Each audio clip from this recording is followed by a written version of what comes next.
नमस्कार। मुंबई से फिर एक बार आपके सामने मैं हूं रविंद्र जैन, देश और जनता के हित में सदैव तत्पर बात करने वाला। महाराष्ट्र के नागपुर शहर में जिहादियों ने जिस तरह पुलिस पर हमला किया, गाड़ियां तोड़ी और सुकून भरे नागपुर को दहला दिया, मैं उम्मीद करता हूं योगी स्टाइल में इन जिहादियों के ऊपर ऐसी कार्रवाई होगी जिससे जिनमें भी तारे नजर आएंगे। इन गद्दारों को, देशद्रोहियों को भारत में रहने का बिल्कुल अधिकार नहीं है। और मैं देवेंद्र फडणवीस से विनती करना चाहता हूं कि बच्चा बच्चा नहीं, पूरा भारत आपके साथ है। इन गद्दारों की सफाई के लिए हर माँ की दुआ आपके साथ है। इन गद्दारों को भगाने के लिए हर बड़े बूढ़े की प्रार्थना आपके साथ है।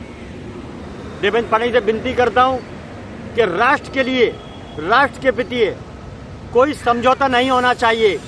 अब तारीख नहीं, ठोको कानून के तहत फैसला होना चाहिए। आपका स्वरूप, आपकी स्टाइल योगी स्टाइल से मिलती हुई है। आप दूसरे योगी हैं, ऐसा मैं तो कहता ही हूं। महाराष्ट्र का बच्चा बच्चा भी कहता है कि दूसरा योगी अगर कोई हिंदुस्तान में है तो वो देवेंद्र फडणवीस है।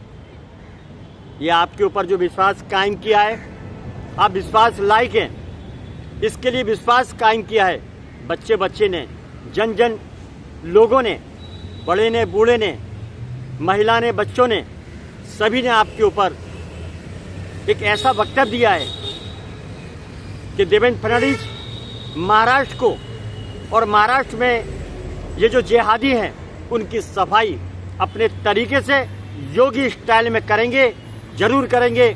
और ये एक्शन शुरू हो चुका है। देवेंद्र फडणवीस से विनती करना चाहता हूं, ऐसा अब मौका नहीं आना चाहिए। इन जिहादियों का फन उठते ही कुचल देना चाहिए। ऐसी प्लानिंग के तहत योगी स्टाइल में आपको अब एक एक कदम बढ़ाना होगा। आपके शासन प्रशासन में बैठे हुए जो भी लोग हैं उन्हें योगी स्टाइल के तहत कंट्रोल करना होगा। देखिए यूपी में कितने जिहादियों को नरक में पहुंचा दिया, योगी आदित्यनाथ ने ठोक दिया, तारीख नहीं फैसला कर दिया। ये अपने राष्ट्र के लिए सबसे शुभचिंतक एक सीएम उभर के आए हैं। एक बब्बर शेर है जो संतों का प्रतिनिधि करता है, जो सनातन का एक स्तंभ है, योगी आदित्यनाथ। सभी सीएम भारत के योगी आदित्यनाथ के कदमों पर चलकर नया इतिहास रचें, एक नए भारत का निर्माण करें, एक नए भारत के सनातन का निर्माण करें और इस भारत को जिहादियों से मुक्त करें, जड़ से मिटा दें इस जिहादियों को। क्योंकि हमने बांग्लादेश खो चुका है, हमने पाकिस्तान खो चुका है, तो अब भारत में जो गंदगी बची है उसे साफ करने का दायित्व अगर योगी ने उठाया है तो दूसरा देवेंद्र फडणवीस को उठाना पड़ेगा, क्योंकि ये आपका दायित्व है, आपका कर्तव्य है। राष्ट्र हित के लिए जो भी कदम ठोस उठाए जाएं, ठोको तहत कानून के तहत आपको उठाना चाहिए और आप उठाएंगे, ऐसा विश्वास मेरा नहीं सभी का है। देवेंद्र फडणवीस से विनती और करना चाहता हूं कि जितने भी फेरी वाले हैं महाराष्ट्र के अंदर, वो ज्यादातर जिहादियों के संपर्क में है। ये आपको नई सूचना में दे देता हूं। इसीलिए एक भी फेरी वाला कहीं भी घुसपैठिए के रूप में, बांग्लादेशी के रूप में, पाकिस्तान के रूप में भारत के किसी भी कोने में, बम्बई की किसी भी फुटपाथ पर, मुंबई के किसी भी रेलवे स्टेशन पर अगर बैठा पाया जाता है तो मैं विनती करता हूं देवेंद्र फडणवीस से, वहीं के अधिकारियों को आप बिल्कुल सस्पेंड करिए, बिल्कुल सस्पेंड करिए। क्योंकि ये हफ्ता खाते हैं, वहां के बैठे हुए लोग वसूली करते हैं और नाच मेरी बुलबुल पे पैसा लुटाते हैं। ये राष्ट्र से धोखा करते हैं, राष्ट्र से गद्दारी करते हैं। ये गद्दारी की सजा फांसी होती है, आप जो देना चाहे सजा दीजिए, लेकिन ये गंदगी जरूर साफ करिए। चर्च गेट स्टेशन पर बैठ जाते हैं, छत्रपति शिवाजी महाराज टर्मिनल स्टेशन पर बैठ जाते हैं, वहां पर एक पोस्ट ऑफिस है, पूरे पोस्ट ऑफिस को जिहादियों की मिलीभगत से घेर लिया गया है। ये मुंबई को घेरने का प्लान है।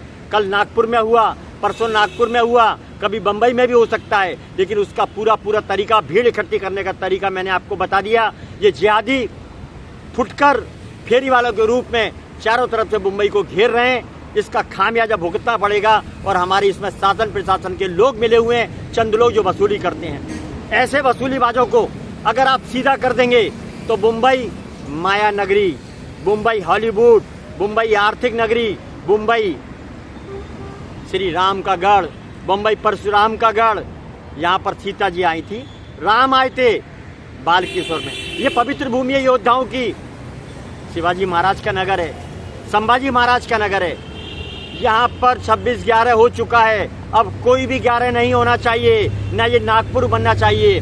मैं विनती करता हूँ, ये काबिलियत है आपके अंदर देवेंद्र फडणवीस, आपके अंदर काबिलियत है, आप चाणक्य बुद्धि से काम करते हैं, आप एक योद्धा से कम नहीं, आप दिमाग से चलते हैं, ये बात हकीकत है। आपको सीएम का दायित्व निभाना है। कैसे निभाना है? योगी स्टाइल में ठोक देना है, तारीख नहीं फैसला कर देना है। मुंबई के कोने कोने पर जो भी फेरी वाले हैं उसमें जिम्मेदार ठहराया जाए। बीएमसी को, शासन प्रशासन को जो मिली भगत है इनकी वसूली का बहुत बड़ा फंडर है। यहाँ पर ड्रग्स के कारोबार होते हैं। मैं देवेंद्र फडणवीस से विनती करना चाहता हूँ, एक और दक्षिण मुंबई के अंदर अवैध पानी टैंकरों ने भीड़ मचा रखी है। ये सब बांग्लादेशी चलाने वाले, इसको मिलाने वाले, ये पूरा रैकेट है। अरबों रुपए रोज का ये फंड इकट्ठा करते हैं और ये टेररिज्म में जाता है। कहाँ जाता है वो जांच का विषय है। अवैध टैंकरों ने पूरी रोडें खत्म कर दी, पब्लिक को नुकसान कर दिया और बीएसटी की बस निकल नहीं पाती, भीड़ इकट्ठी कर रखी है। इसमें ट्रैफिक पुलिस जिम्मेदार है, वो मोटा हफ्ता खाती है। ये गंदगी साफ होनी चाहिए, ये हफ्ता खाने की बीमारी साफ होनी चाहिए, ये हफ्ता खाने वालों को ये जांच होनी चाहिए कि ये हफ्ता कहाँ से ऊपर तक कहाँ तक जाता है। एक नीचे स्तर का कर्मचारी अगर वसूली करता है तो बड़े अधिकारी के बिना वसूली नहीं कर सकता है, और अधिकारी वसूली जब करता है जब उसके ऊपर किसी नेता के फंडर का हाथ होता है। तो ऐसे गद्दारों को सजाए मौत क्यों नहीं दी जाती? ये कानून के तहत, देश से गद्दारी, कानून से गद्दारी, तो इसकी सजा क्या होनी चाहिए? ये कैसे छूट जाते हैं? कानून में बैठे लोग, सत्ता पर बैठे लोग कैसे छूट जाते हैं? इनके ऊपर कार्रवाई क्यों नहीं होती? आम आदमी के ऊपर कार्रवाई होती। स्कूटर गलत पार्किंग हो गया, उठा के ले गया टोल वाला। Cleanup martial Chhatrapati Shivaji Maharaj terminal के बाहर लूट रहे हैं। ऑलरेडी सड़कें बराबर नहीं, गंदगी भरी हुई है, लेकिन ये लुटेरे लूट रहे हैं। ये क्यों लूट रहे हैं?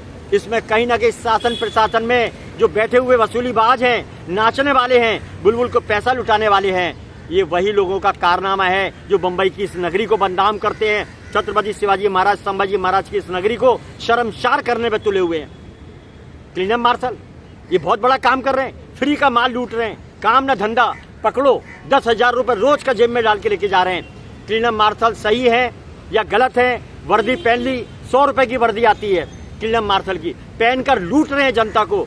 आखिर क्या चलता है मुंबई में? कानून व्यवस्था, मुंबई में कानून व्यवस्था का ढर्रा एकदम लूला हो चुका है, लंगड़ा हो चुका है, तभी तो लूट बची है।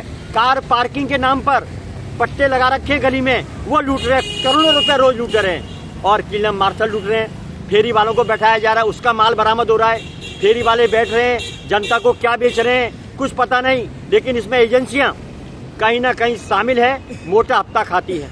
ये बहुत शर्म का विषय है। जिन एजेंसियों को जो जिम्मेदारी है मुंबई महाराष्ट्र की, फिर वो काम क्यों नहीं करते हैं? मिलावट के धंधे, माफियागिरी, गुंडागिर्दी, नशे के कारोबार, पानी माफियाओं के अड्डे, ये क्या चल रहा है मुंबई के अंदर? इसका जिम्मेदार कौन है? मैं देवेंद्र फडणवीस से विनती करना चाहता हूं, आपको बदनाम करने के लिए, आपके शासन की नींव को हिलाने के लिए कहीं ना कहीं पक्ष विपक्ष का बहुत बड़ा गेम चालू है। इस पर आप ध्यान दीजिए और सख्त हिदायत दीजिए शासन प्रशासन में बैठे हुए अधिकारियों को, कर्मचारियों को। अगर ये गलत किया तो आपका स्टाइल और आपका हर्ष भी वही होगा जो किसी अपराधी का होता है, क्योंकि जिम्मेदारी इनकी है। आम जनता को हैरान किया जाता है, आम जनता को हैरान किया जाता है। ये बीएमसी का नाम तो इतना खराब हो चुका है कि इनके रोटी के नाम पर जो नोट खाते हैं और लोगों की बोटियां खाते हैं। सबसे ज्यादा गंदगी और कब्जा कराने वाले बीएमसी में बैठे अधिकारी हैं, शासन प्रशासन के लोग हैं, कर्मचारी हैं। ये बहुत बड़ी टीम है जो करोड़ों अरबों रुपए का हफ्ता अपने बाप को पहुंचाते हैं। किसको पहुंचाते हैं ये जानकारी का विषय है। आज तक महाराष्ट्र की पुलिस को ये बोला जाता था कि मुंबई पुलिस, महाराष्ट्र की पुलिस नंबर 1 स्कॉटलैंड के ऊपर है। ये पुलिस बात मानी, सब बात मानी, तो ये क्या चल रहा है? पब्लिक को क्यों लूटा जा रहा है? पुलिस का खौफ तो इतना अपराधियों को होना चाहिए, लेकिन यहाँ तो जनता डरती है। जनता डरती है, जनता की सुनवाई नहीं होती है। यहाँ तो अपराधियों के नंबर मिलेंगे, शासन प्रशासन के लोगों के पास अपराधियों के नंबर ज्यादा मिलेंगे, जनता के नंबर नहीं मिलेंगे। जो वसूली देगा उसके नंबर मिलेंगे, बाकी आम जनता के नंबर नहीं मिलेंगे। मैं विनती करता हूँ मुंबई हाई कोर्ट से, क्योंकि मुंबई हाई कोर्ट से इसलिए विनती करता हूँ, मैं मुंबई हाई कोर्ट के ठीक सामने बैठा हूँ। जो पब्लिक की चलने की जगह है, एक भी फुटपाथ पर फेरी वाला नहीं बैठना चाहिए, लेकिन फिर भी बैठते हैं। आपके आदेश की ऐसी धज्जियां उड़ाई जाती है जैसा गंजा हो जाता है आदमी, उसके सिर पर बाल दिखाई नहीं देते, ऐसी आपकी बेइज्जती कर दी जाती है। इस महाराष्ट्र के अंदर, इस मुंबई के अंदर मुंबई हाई कोर्ट की कोई नहीं सुनता है। फेरी वालों का कहना है हम हैं हाई कोर्ट, हम हैं सबसे बड़े हाई कोर्ट। क्यों? कि हम शासन प्रशासन को माल पहुंचाते हैं। अब जब हम माल पहुंचाते हैं तो हाई कोर्ट भी कुछ नहीं करेगा, सीएम भी कुछ नहीं करेगा। बाप बड़ा ना भैया, ये सबसे बड़ा रुपया। ये वसूलीबाज, बार में नाचने वाले, दारू पीने वाले, शासन प्रशासन में जो भी लोग बैठे हैं, ये महाराष्ट्र के लिए एक दीमक है, महाराष्ट्र का एक बहुत बड़ा कलंक है। इनको यूपी स्टाइल में ठोका जाए, वो चाहे नेता हो, अफसर हो, कर्मचारी हो, अधिकारी हो, कोई भी हो, जो महाराष्ट्र के यहाँ रहकर गद्दारी करेगा, महाराष्ट्र की भूमि से गद्दारी करेगा और शासन प्रशासन में बैठकर पगार खाएगा सरकार की और वसूली करेगा बाहर से, तो ऐसे गद्दारों को 15, 20, 25 फांसी पर लटका दे जाए चौराहे पर, योगी स्टाइल में। एक उत्तर प्रदेश एक गुंडों का गढ़ हुआ था। हर घर में गुंडे पैदा होते थे, ये भाईगिरी करने वाले गुंडे पैदा होते थे उत्तर प्रदेश के अंदर। जब से योगी आदित्यनाथ आए, एक ऐसा सीएम आया जो संस्कृति सनातन का एक ऐसा मजबूत इंसान, जिसने सनातन का अपना रूप दिखा दिया, अपना अस्तित्व दिखा दिया कि मैं भारत के लिए काम करता हूं, मैं खुद एक भारत हूं, मैं भारत की मिट्टी से प्यार करता हूं। मुझे योगी आदित्यनाथ कहते हैं। उन्होंने गंदगी साफ कर दी, ठोकना शुरू कर दिया, यमराज के पास जितनी भी जगह खाली थी वहां पर पहुंचाना शुरू कर दिया। यूपी के गुंडों को, वो चाहे नेता हो, अधिकारी हो, फिर वो जिहादी हो, मुल्ला हो, या फिर औरंगजेब की औलादे हो, कोई भी हो, सबको पहुंचा दिया। इसे कहते हैं सीएम का एक दायित्व। और सीएम क्या करते हैं? और सीएम योगी आदित्यनाथ की तरह गंदगी साफ क्यों नहीं करते? मुगलों की औलाद को क्यों नहीं पहुंचाते यमराज के पास? गंदगी क्यों नहीं साफ करते? भारत में जिहादी एक भी बचना नहीं चाहिए। मैं देवेंद्र फडणवीस से विनती करता हूं और योगी आदित्यनाथ से विनती करता हूं, खाली उत्तर प्रदेश नहीं, पूरे हिंदुस्तान के जिहादियों को आपको जड़ से मिटाना पड़ेगा, उनकी नस्लों को खत्म करना पड़ेगा। ये नस्लें औरंगजेब की है, बाबर की है, खिलजी की है, हुमायूं की है। ये गंदगी भारत में नहीं चलेगी।